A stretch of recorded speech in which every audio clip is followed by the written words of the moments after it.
Commissioner Pritchett to arrive.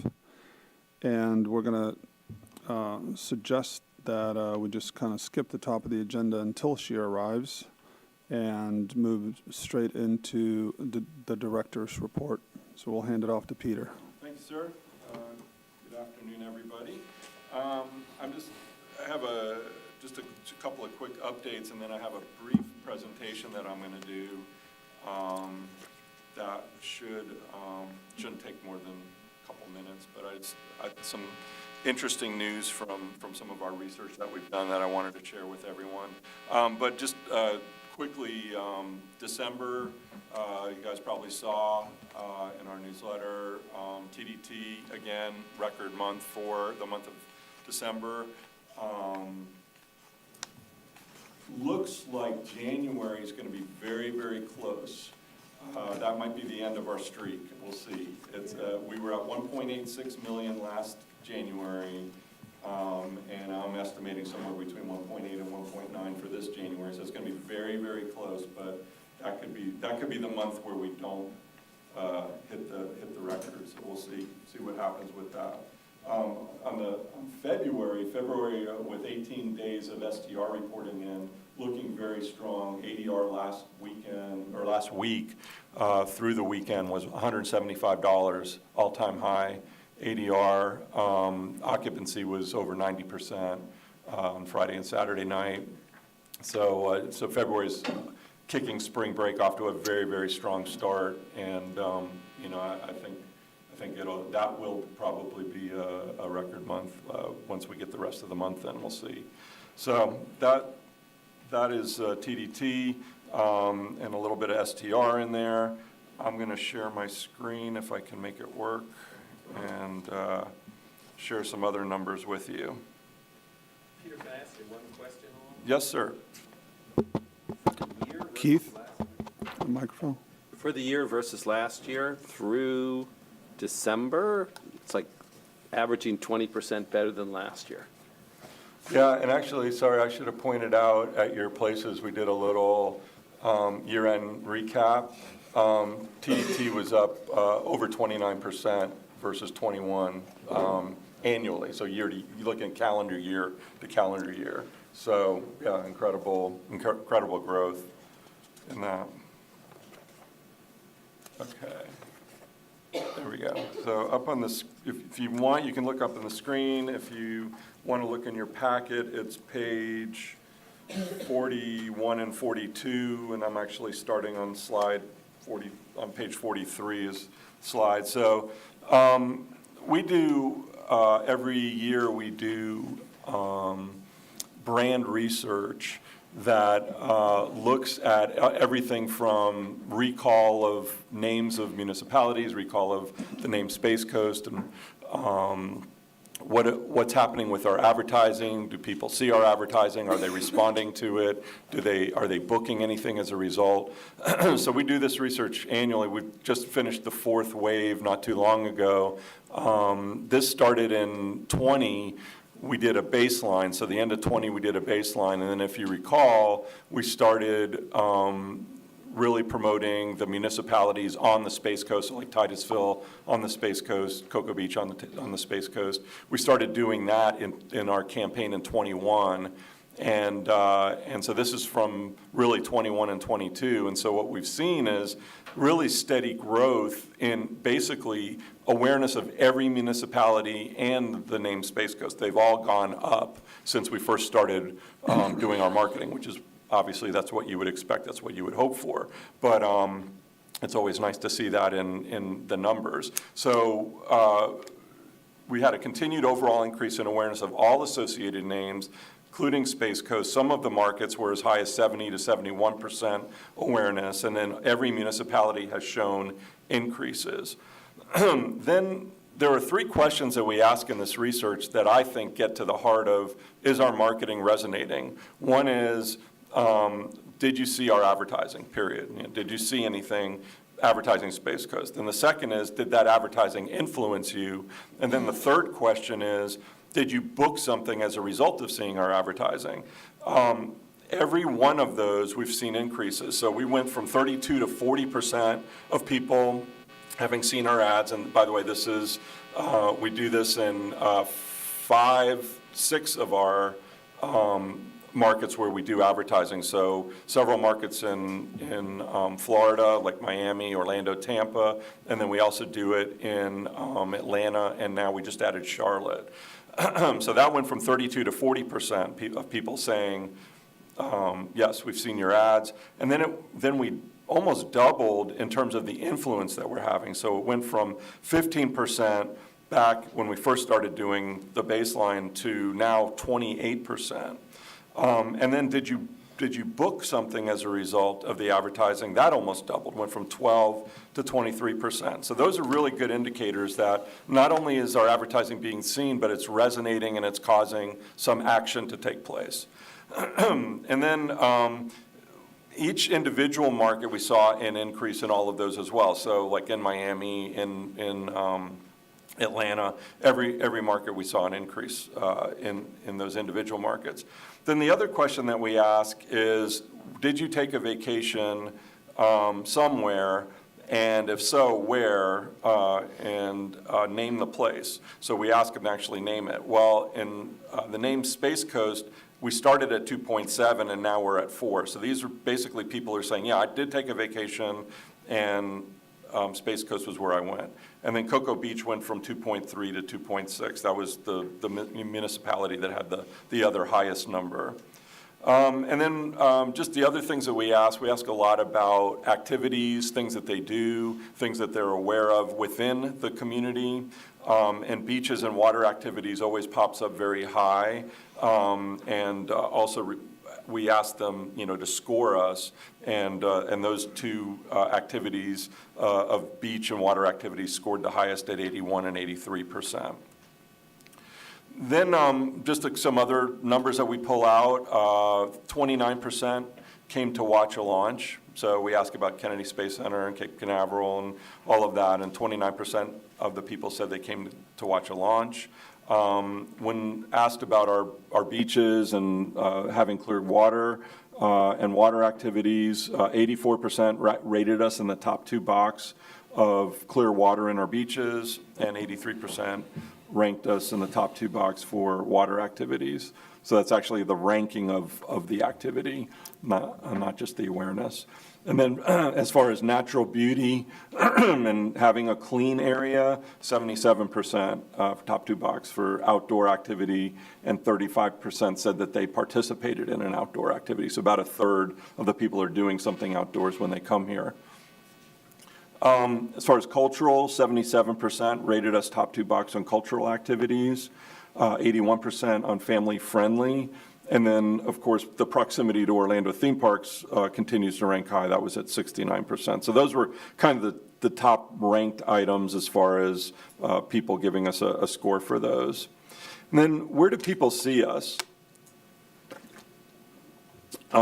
Social media, specifically our social media, then Visit Florida programming. So there's a lot of things that Visit Florida does, and many of those things we participate with them in.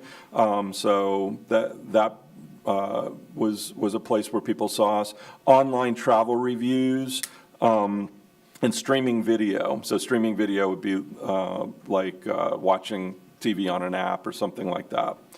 And then behind that, Google, AdWords, cable TV, other social media, so not our social media, but other people's social media, and visitor guides also were very strong. And then in terms of how did they first become aware of us, other than, friends and family is always usually number one, but other than friends and family, online travel reviews, social media, and TV are topping the places where people saw us. Of course, that's where we're doing a lot of our marketing, so that's what you would expect, but it also kind of reinforces that we're going after the right audience in the right place. Okay, and then just some other things I mentioned, the TDT growth from year over year. Fiscal year, we grew 38%. Then October and November, we were up 22 and 28% respectively. And then in December, it increased by 20%.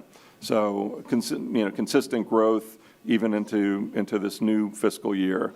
And then Adara, which is the company that does basically through all of our advertising, we tag all of our digital and TV advertising, and we're able to look at what people are booking online as a result of seeing our ad. So we pixel them, we know that they've seen our ad, and then we measure if they bought something, a hotel, airfare, something that shows that they were coming here.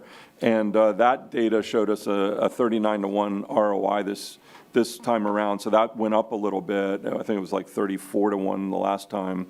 And that ranges from Florida markets were about 15-to-1, southern markets like Atlanta and Charlotte were 45-to-1, and northern markets were 62-to-1. And we think, you know, as you get farther away, people tend to stay longer and spend more, so that sort of reinforces our strategy of trying to push a little bit further outside of the state of Florida as we do our marketing.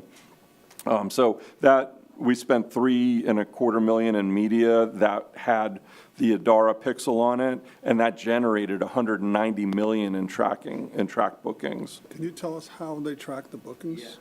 So, and I could look to Charity to kind of fill in if I don't get it quite right, but they are able to look at when the pixel hits their IP address, they're able to look at that IP address and see if they were looking like on Expedia or some other booking channel, and then they actually can track whether they booked something.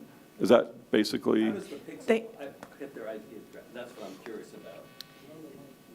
It's a digital function of an ad once it's served, and it shows that it appeared, for example, on your phone. It's a piece of code that's attached to that ad that connects your device to that ad, and then follows you as you continue in your So behavior. they're tracking that piece of code. Once I look at it, it's on my Correct. piece, and they're tracking where that goes as I Right. do other That's correct. searches. So they're putting a tag on it that's tracking their own tag. Right. Yes. But the booking is not necessarily, you know, the booking could be on any online booking site, really. Sure, but Yeah. they're putting a tracker on me essentially, Right, and then they're right. following it wherever it goes. Big Brother's watching. It is really That's Big lots of Brother. smart work. Wow. They also have first-party traveler data, things like loyalty programs, hotels, and airlines that they partner with, that they're able to then use that data to confirm that booking as well. So it's a multi-process. It's quite sophisticated, and we've been doing it for 2 years now, and it's giving us a lot of interesting data. And it allows us to look at specific market level. So we know from New York how much they're booking from New York versus Atlanta versus Miami, and it kind of gives us a feel for where you know, our advertising is having an impact. And then just, you know, other numbers, you guys have probably seen some of this before, but, you know, Smith Travel showing all-time highs with ADR. We hit 136 last year, high of $94 in RevPAR. I just was looking at, SCR just came out with their quarterly projection for next year. That's supposed to go to $145.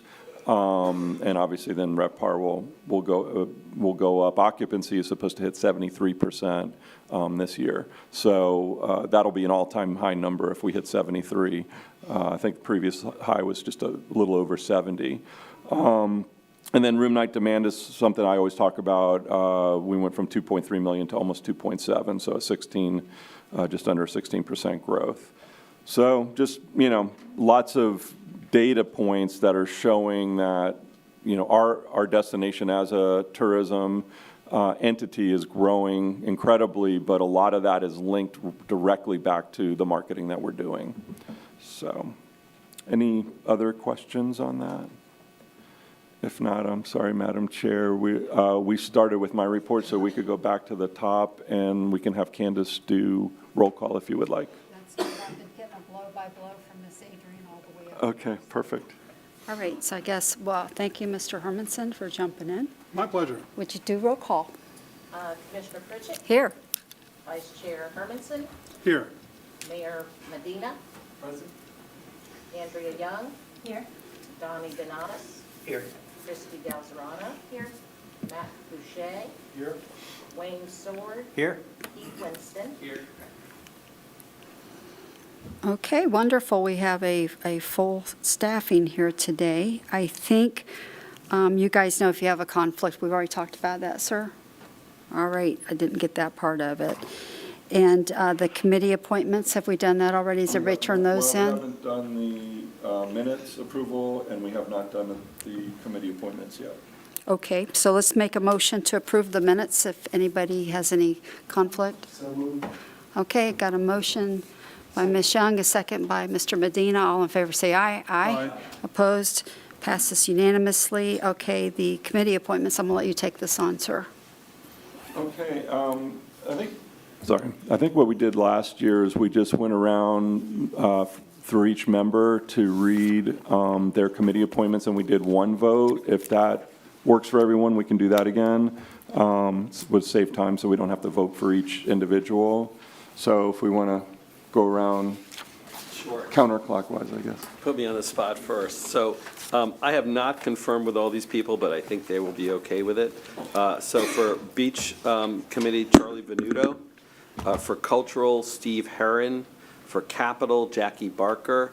And for Sports, Denenberg. So those would be the same as last year. I've heard back from 2 of them so far. I've not heard back for the other 2 who are willing to serve, but I haven't heard otherwise. Okay, very good.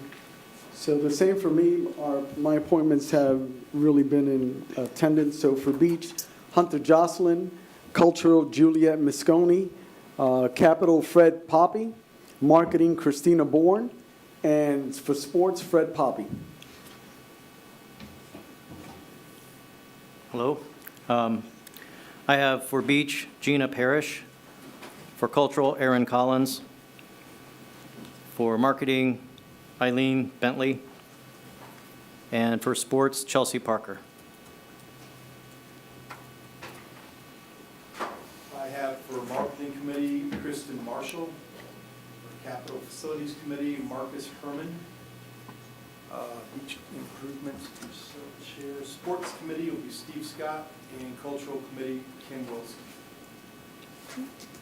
Okay, for Marketing, I have Amy McGrew. Beach is Laura Lee Thompson. Capital, Ruby Daniel. Culture, Bonnie King, and then I'll do Sports. Chair. Okay. For Marketing, I have Courtney Seo. For Capital, I have Terry Woolbridge. For Beach, I have Kurt Smith. For Sports, I have Jake Hornbacher. And for Cultural, I have Mariah Castro. For Beach, I have Dwayne DeFries. For Capital, I have Samir Patel. For Marketing, Heather Lewis, and Sports, Lynn Mims. For Beach, I have Tom Williamson. Cultural, Jim Ridenour. Marketing, Mike McBride. Sports, Jamie Tajero. And Capital, JP Patel. For Beach, I have Ray Walton. Cultural, Jim Plattman. Capital, Theron Protze. Marketing, Howard Schwartz. And Sports, Jerry McRill. Can we have a motion to approve these candidates? So moved. Okay, a motion and a second. Second. All in favor, say aye. Aye. Opposed, passes unanimously. We are moving into committee reports. Yes, ma'am. Ms. Stewart, I think you're on. I have a very short report today because Peter covered the metrics. Just wanted to point out, we do have the year in review infographic on the table for you. We have additional copies. There will also be a digital version available in this Friday's update from our office. But if you need or want any more of that, please let me know. A lot of great highlights from the year. And if you need last year's, please let me know. I know we have a couple of hotels who use it for training and a few other things. And then secondly, last meeting, we talked about the countdown campaign that we are working on. We will have creative review of both the ads as well as the TV concept at the marketing committee meeting on March the 8th. And then we'll bring those to you guys following that. So just an update on that as well. That's all I have today. Thank you, ma'am. Mr. Kranis, are we ready for capital facilities, sir?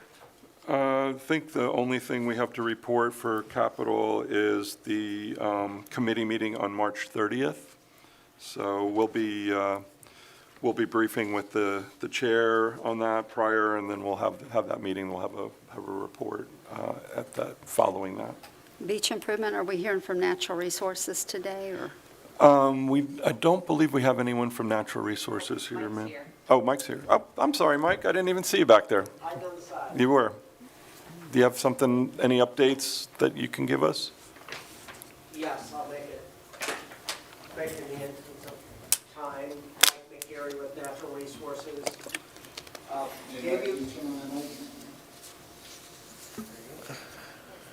Again, Mike McGarry with Natural Resources.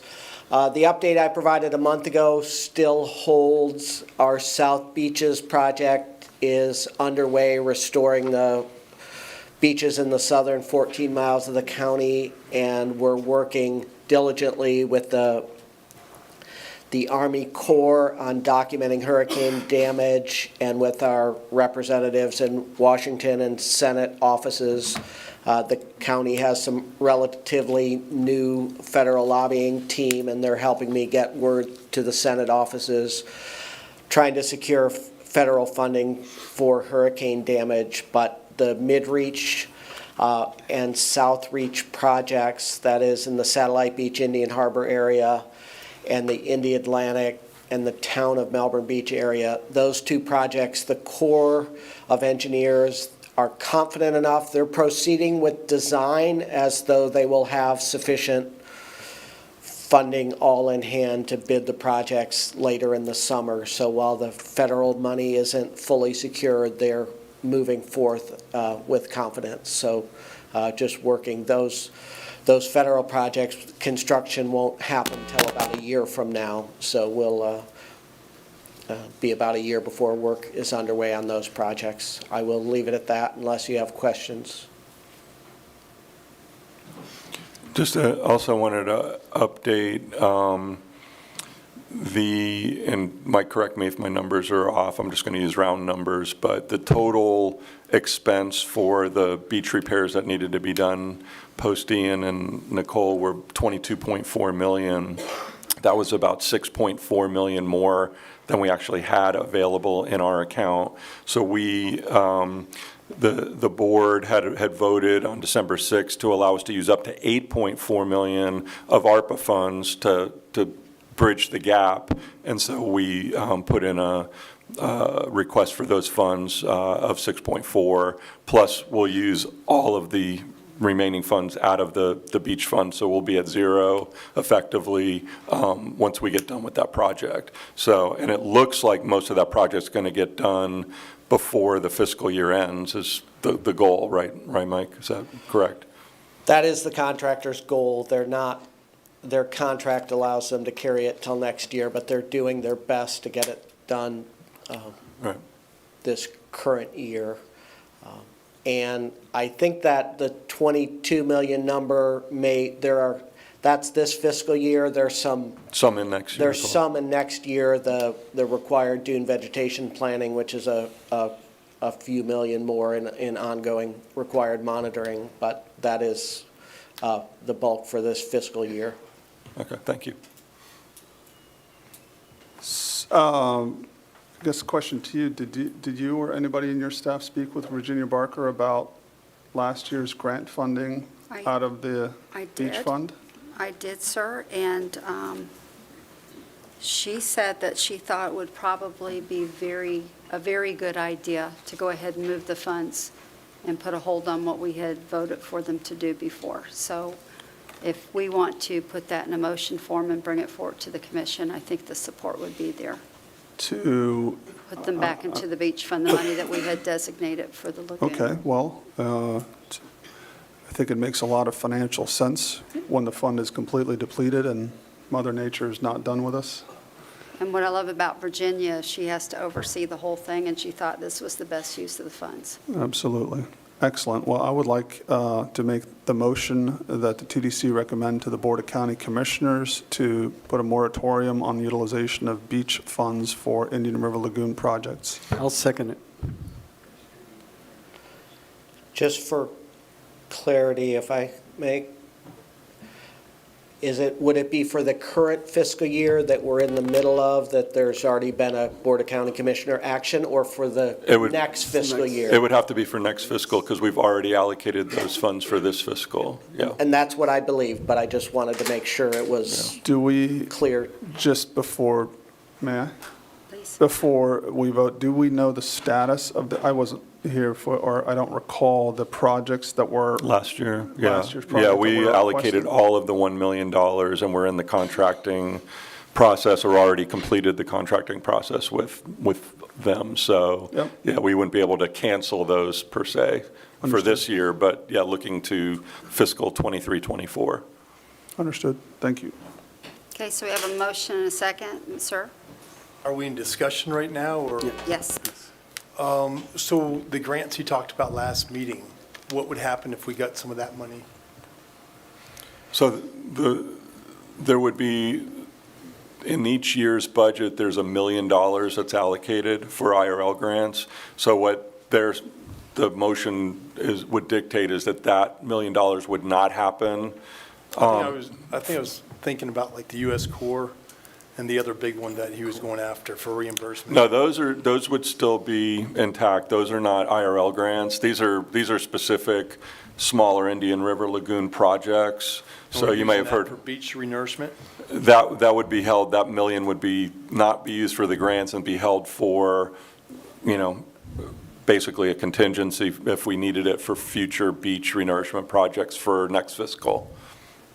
They come with great matching funds too, correct? Yeah, I mean, anything that Mike is able to utilize for beach renourishment, it's usually been about a 9-to-1 match on that, so, yeah. Okay, so any other discussion, or are we ready to call the motion? I had a motion by Mr. Hermanson. Who was the second? I'm sorry. Go ahead. No, you're second. So I just wanted to share, Mr. Boucher, that this is just contingency, right? And right now, we're at zero for next fiscal year. And so we have to, it would be prudent of us to have that plan in place. So I just wanted to add that. Your questions are valid. I just wanted to stress the point that right now, it's not affecting this fiscal year, but we need to really look at how we're going to handle this and I'm prayerfully saying that we're not going to face a catastrophe, but we should have something in place just in case, sir. Thank you. And I just had a question for clarification. I can't remember the percentages offhand, but typically, the beach fund generates how much? 25%. 25% of the total. 25% of the total. So we're looking at about 5 or 6 million, and this is making sure that's intact, and $1 million of that is not pulled off. That's To correct. renourish. Right, To so our- renourish the beach fund, so to speak. So, yeah, if our budget were $5 million for next year, in a typical year, $1 million would have been pulled out for the grants. In this case, it'll just be held to be used for beach projects only. Okay, have a motion and a second. All in favor, say aye. Aye. Opposed? Passes unanimously. And Mr. Hermanson, since you live closest to the beach, if you could keep current storms from coming, we'd highly appreciate it. Since you may not be obvious from my line of harping on this issue, but I actually live on the Indian River Lagoon now, in a nice Oh, little area. very that's- generous of you moving some funds over. Yeah, that's, prudent fiscal use of these dollars with our funds fully depleted. We're in a precarious situation with Yeah. respect to beach funding. Yes, sir. Thank you for coming up with this idea. And Sports Committee report, are we ready for that, sir? All we have, ma'am, is the next meeting is on March 28th, so same thing, we'll be All right. meeting with the chair and briefing on that, and then we'll have the meeting and bring anything that comes out of that back. Okay, and Cultural Committee report, we have a few items under here. How do you want Miss Andrea to jump in and move to the items, or? Yeah, we can go right to the item if we would like, Okay, item 1. so you want to open it up, sir? Yes, ma'am. So, as you may recall, Thunder on Cocoa Beach Boat Races was an original applicant from the major event grant last year. Went to the Board of County Commissioners on December 6th. There was a number of questions. The request was for them to answer those questions and bring those back to the TDC for review. Hopefully you received several of my emails where I sent out their revised application, which in it had items like a more detailed budget. It had explanation of their relationship with their charitable organization, and all of that was sort of sent in one packet. So with that, really the discussion comes back to the TDC for any questions. I believe Carrie Bartlett is here from the boat races if there are questions, or if there's just discussion amongst the TDC. Okay, so committee, what's your pleasure? Sir? Can I get clarification as to whether the charitable organization is required, or is it just admirable, or? That's a good question. I think in the guidelines, it's optional but not required. So I don't believe it's a requirement, but it's something that they've done for a number of years, and they've always included it with their application. Makes it easier for us to look at their 990s. So I had a question for our chair. Since you were actually at the discussion that day, I assume I was not. I know there were questions raised by fellow commissioners about the application. I feel like you're probably in the best sense of answering whether they've provided the detail in answering that basically the commissioners were looking for.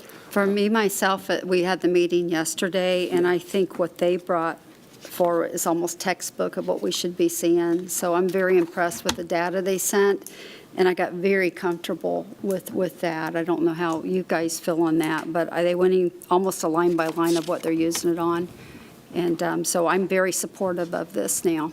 So that level of detail is what you were looking for in I think terms of budget? I think it's be a good idea moving forward if we start getting this. If it's a event that's happened the year before, this should be kind of what we're looking for. Thank you, that's very helpful. Thank you. I think that's a great point. I just think it's incumbent upon any group receiving a significant amount of money to be transparent in how they're spending public funds. So I'd be a big supporter of that going forward as well in the policy. I just wanted I didn't get to watch the meeting yesterday. I heard there was lively discussion.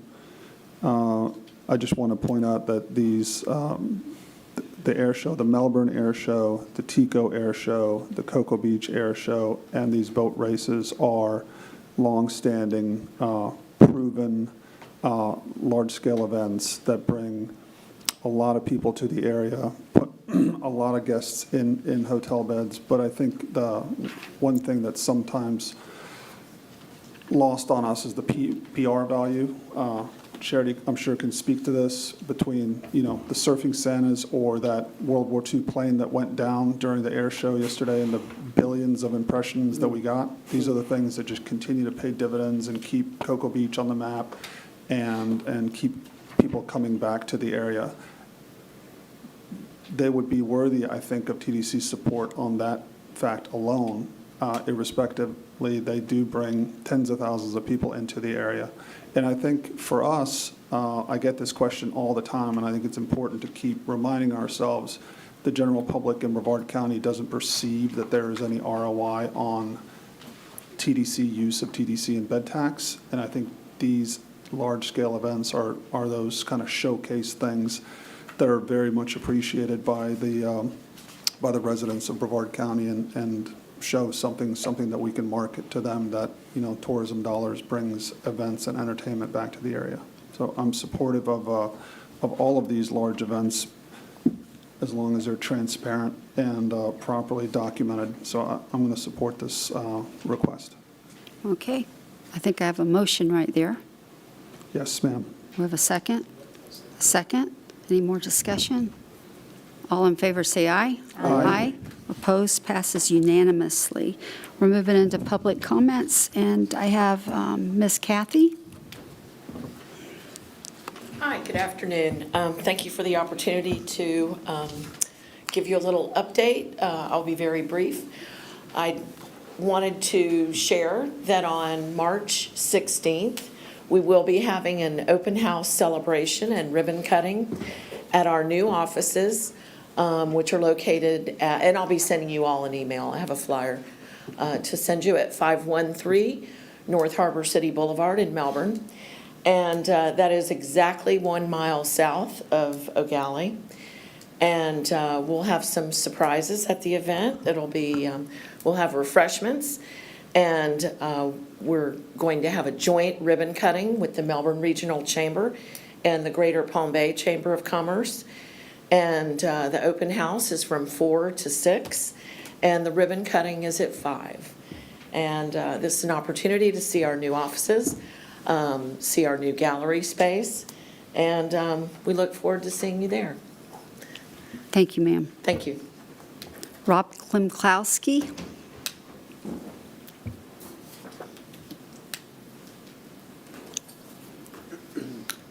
Good afternoon to the esteemed chair and council. Thank you for this opportunity to speak. So I, obviously at your leisure, a few questions about marketing. Would you happen to know if your marketing's above 40% right now, or what percentage of marketing you're spending? Rob, if you wouldn't mind doing public comment right now, but we'll take down your questions, and Thank you so probably much, Mr. yes. Kranis can get back with you. Thank you. So, Okay.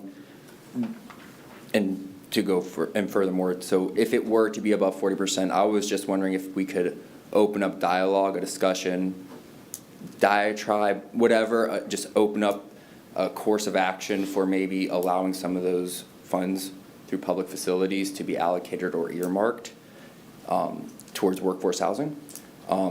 I believe that there might be a mechanism for that, yet I also believe that hearing yesterday and today, the heads in beds, right? So you want to put heads in beds. Well, those people that work in those hotels, those people that work in that area for tourism, maybe they could have some of the allocation of funds, since I believe recently they've started to allocate funds towards sewage and public facilities other than tourism, or it could be construed as used for tourism. So with that, I saw a great ROI, 39-1. I saw that record-breaking 21 consecutive months, which if you look at the Airbnb and Vrbo 5% bed tax, I believe that was 23 to 24 months ago. So with market correction, that would kind of be directly related to that 5% bed tax. So you have more short-term rentals, yet those housing units are being taken from the market here for rentals. So I think that the more you have the Vrbo, the more you have the Airbnbs, where people are now taking those and renting them out to, go towards your overall revenue.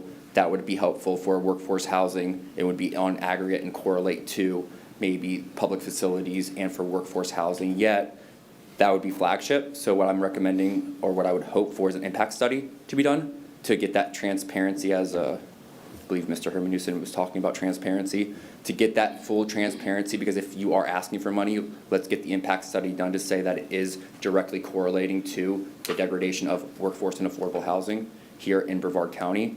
So that's basically all there, and that's why I asked about that 40%, because I do believe that that would be where we would be at if we're above 40%, to reallocate or to reshape where we can start spending some of those monies if it's construed as for public facilities, which I believe that workforce housing could be in that argument. So thank you again, and that's all. Thank you, sir. All right, I'm closing public comment. Moving to board reports. Mayor Medina. Well, first, I wanted to congratulate and commend Ms. Christy Stewart. How eye-catching is this? This is really a great fact sheet, from the launches to how many minutes we're listening to Pandora here.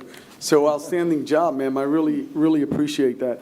And then secondly, I just wanted to invite each and every one of you to this year's Mayor's Ball, March 18th. It's a fundraiser, of course. By now you should know that we are building a tribute worthy of the sacrifice of our first responders.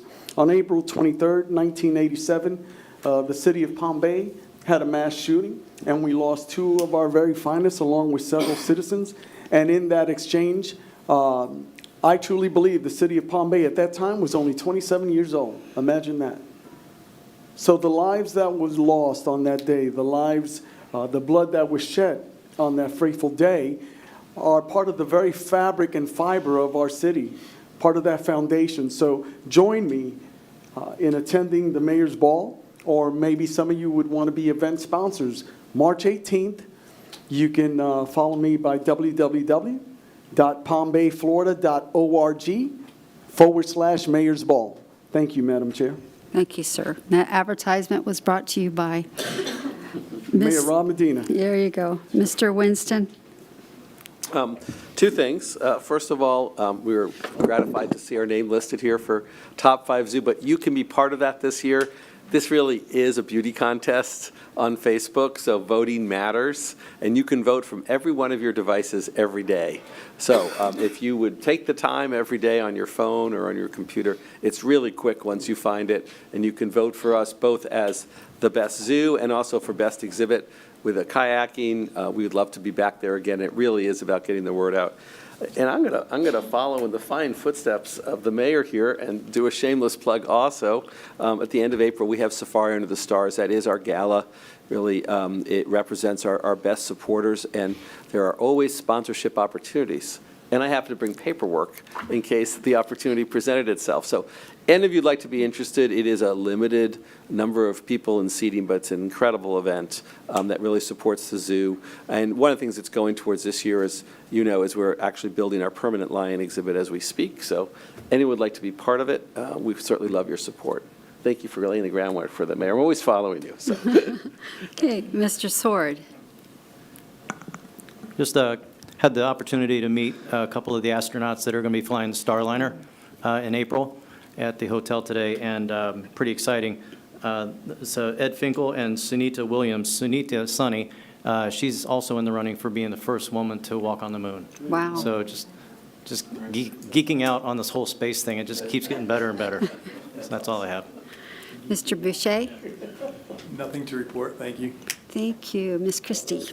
Just that, we're 6 days into peak season, and it's fabulous already. I'm sure you're feeling it at your hotels. So, there's a lot of traffic and whatnot, but it's all for the greater good. I think it's going to be a very strong season, and numbers look strong.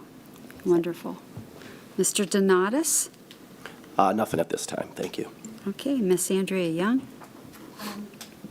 Just our next cultural meeting will be March 9th at 2 o'clock, and we'll be out at the Tourism Development Office. That's it, thank you. Okay, Vice Chair Hermanson? Nothing today, thank you. Okay, and I don't either. Mr. Kranis, did you have anything? Just one last reminder, if you had not already turned in the names and contact information for your committee members, please send that to myself and Candace. And looking forward to, I think this is going to be a good year of committees. We've got some new faces that are going to be coming in, new chairs, so I think it's going to be a good, exciting year this year. So thank you. Thank you. It's always good to mix it up. And on that, I'm going to call us adjourned. The opinions expressed by any member of the public during any period of public comment do not necessarily reflect the views or opinions of the Board of County Commissioners of Brevard County, Florida, Space Coast Government Television, or the program sponsor, and are solely those of the presenter. The Board of County Commissioners of Brevard County, Florida, Space Coast Government Television, and the program sponsor hereby expressly disclaim any and all responsibility or liability for any defamatory or slanderous statements expressed by any member of the public during any such period.